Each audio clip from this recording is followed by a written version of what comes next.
the same thing. Or black communities, wherever you are, I feel that way right here. You know what I mean?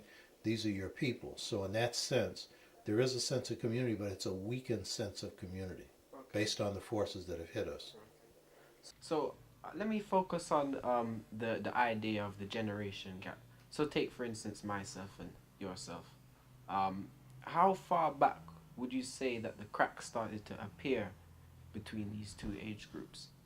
Well, as I point out in my book, The Integration Trap, The Generation Gap, um, that begins around 1968. Would that be worldwide or in particular? In the U.S. especially, I would say in Africa, the 80s is when it really starts to take effect in Africa due to globalization. World Bank, International Monetary Fund policies hit Africa in the mid-80s.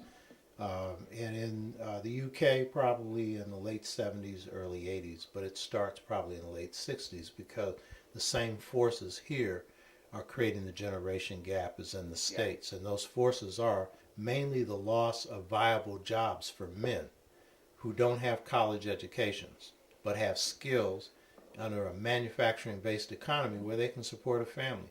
When those jobs are gone in the U.S. and the U.K. and France, in Europe, that means that the men don't have a viable means to support their families, and they leave the home. And in the Caribbean, with again structural adjustment, International Monetary Fund policies, these policies weaken the Caribbean economies, and what you find is more and more men and women are marginalized, are driven out of formal economies. So all of these things drive a wedge where men used to be in the household, they aren't anymore. And that's really the beginning of it. And women, black women, African women, find the whole load placed on them, raising children and everything else. This is a phenomenon that is a post-60s phenomenon. In slavery, you could always say, coming out of slavery, black women have always had an unusual load on them. But in the Caribbean, in the U.S., the bulk of our households had men and women in it, and they were struggling together with very little to make ends meet and did pretty good. But with this erosion of the economy, this really drives men out. And then other things happen. When there aren't jobs anymore, men don't have work. Over a couple of generations, for some of them, they don't have a work ethic anymore. You know what I mean?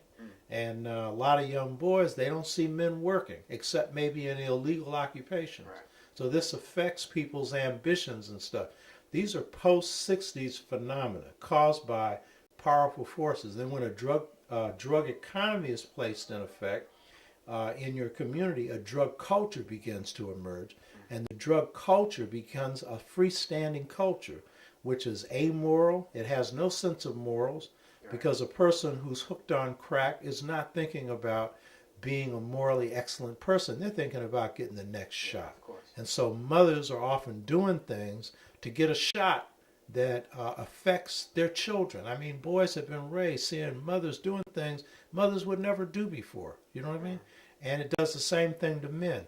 So all of these things have this devastating effect of driving a wedge where the youth are often find themselves in a position where they're having to rely on themselves, where families are weakened and they've got to invent their own families.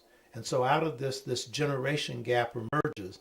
It's not that the youth are at war with adults, elders. It's that economic situations have changed.